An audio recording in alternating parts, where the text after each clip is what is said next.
Praise the Lord. மீட்பெரும் இரட்சகருமாக இயேசு கிறிஸ்துவின் இனிதான அவருடைய அன்பின் வாழ்த்துக்கள். எல்லாரும் எப்படி இருக்கிறீங்க? பிலிப்பியர் புஸ்தகம் 4ஆம் அதிகாரம் 13வது வசனம். என்னை பலப்படுத்துகிற கிறிஸ்துவினாலே எல்லாவற்றையும் செய்ய எனக்கு பலன் உண்டு. ஒரு அழகான ஒரு பலனுள்ள ஒரு வார்த்தை. அது சரீர பலவீனமாக இருக்கலாம், ஆத்ம பலவீனமாக இருக்கலாம், ஆவி பலவீனமாக இருக்கலாம். ஆனால் நம்ம கிறிஸ்துவ மேலே எந்த அளவுக்கு நம்பிக்கை வைக்கிறோமோ அந்த நம்பிக்கை அவருடைய சித்தமாக இருந்தால் நம்ம எல்லாவற்றையும் செய்ய முடியுங்க.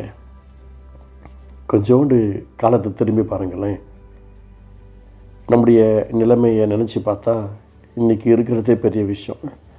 ரொம்ப பெரிய வேதனைகளை அனுபவிச்சிருக்கிறோம், துன்பங்களை அனுபவிச்சிருக்கிறோம், தொல்லைகளை அனுபவிச்சிருக்கிறோம், சரீர பலவீனங்களை அனுபவிச்சிருக்கிறோம். ஒவ்வொன்றிலையும் ஏசப்பா தான் நமக்கு அருள் செய்திருக்கிறார், அற்புதம் செய்திருக்கிறார். எனக்கு ஒருவரை தெரியும். ஏசப்பா மேலே ரொம்ப பாசமும் அன்பும் நிறைந்த ஒரு சகோதரர்.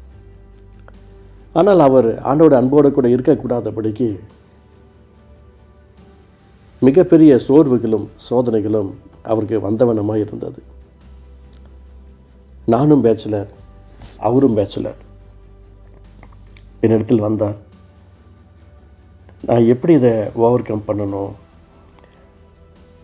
நான் அவர்கிட்ட சொன்னேன், ஒரு சப்போர்ட் அவசியம் வேணும். இந்த பூமியில் வாழ்வதற்கு மனுஷர்களுடைய சப்போர்ட் இல்லாமல் பரிசுத்தமாக வாழவே முடியாது. ஏசப்பாவுடைய சப்போர்ட் மாத்திரம் நமக்கு இல்லை. இன்றைக்கி நமக்கு சப்போர்ட் இல்லாமல் ஒன்றுமே பண்ண முடியாது. அதுக்கு தான் ஆண்டவர் சொல்லிக்கிறார். அதனால் பரிசுத்த ஆவியானுடைய அபிஷேகம் நமக்கு வேணும், பிதாவின் சித்தம் வேணும், ஏசப்பாவுடைய அன்பு நமக்கு வேணும். இந்த வேதத்தின்படி நாம் எந்த அளவுக்கு உண்மையாக நடக்கிறோமோ, உத்தமாக நடக்கிறோமோ, அந்த அளவுக்கு நமக்கு பலன் உண்டாகும். நீங்கள் அவரை நேசிங்க. எந்த ஒரு விஷயத்துலையும் அவர் 2வது இடம் வச்சிடாதீங்க. ஃபஸ்ட் பிளேஸ் அவருக்கு மட்டும் வைங்க. அவருக்கு முதலிடத்தை கொடுத்துட்டு அதுக்கப்புறம் நீங்கள் யாருக்கு வேண்டுமானாலும் கவனமாக பேசணும், கவனமாக இருக்கணும். அவங்கள்ட்ட பேசுகிற விதத்தில், நடக்கிற விதத்தில் கவனமாக இருக்கணும். உங்கள் வாழ்க்கையில் ஒரு சேஞ்சஸ் கிடைக்கும் அப்படின்னு சொன்னேன். எனக்கு பிரியமானவர்களே, என்னை பலப்படுத்துகிற கிறிஸ்துவினால எல்லாவற்றையும் எனக்கு பலன் உண்டு.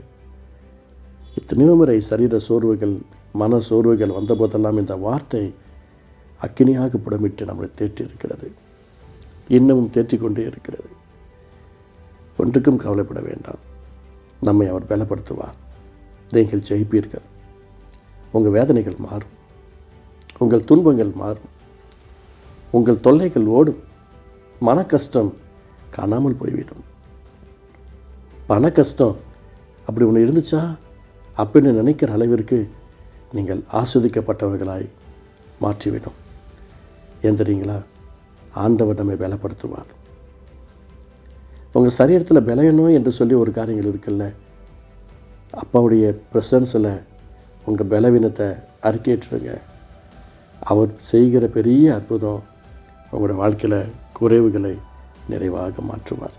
ஏன்னா அவர் சொல்லியிருக்காருல்ல, என்னை பலப்படுத்துகிற கிறிஸ்துவினாலே எல்லாவற்றையும் செய்ய எனக்கு பலன் உண்டு. நீங்கள் தான் வரம் பெற்றவர்கள், நீங்கள் தான் வல்லமை பெற்றவர்கள். கனிகள் நிறைந்த வாழ்க்கை உங்களுக்கு தான். நமக்கு கொடுக்காமல் வேறு யாருக்கு கற்றுக் கொடுக்க போகிறார்? நம்மை பலப்படுத்தாமல் வேறு யாருக்கு கர்த்தர் பலத்தை கொடுக்க போகிறார்?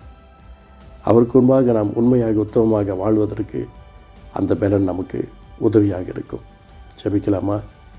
என்னை பலப்படுத்துகிற கிறிஸ்துவினாலே எல்லாவற்றையும் செய்ய எனக்கு பலன் உண்டு என்ற வார்த்தையின் பிரகாரமாய் ஆண்டவர் அற்புதம் செய்வீராக.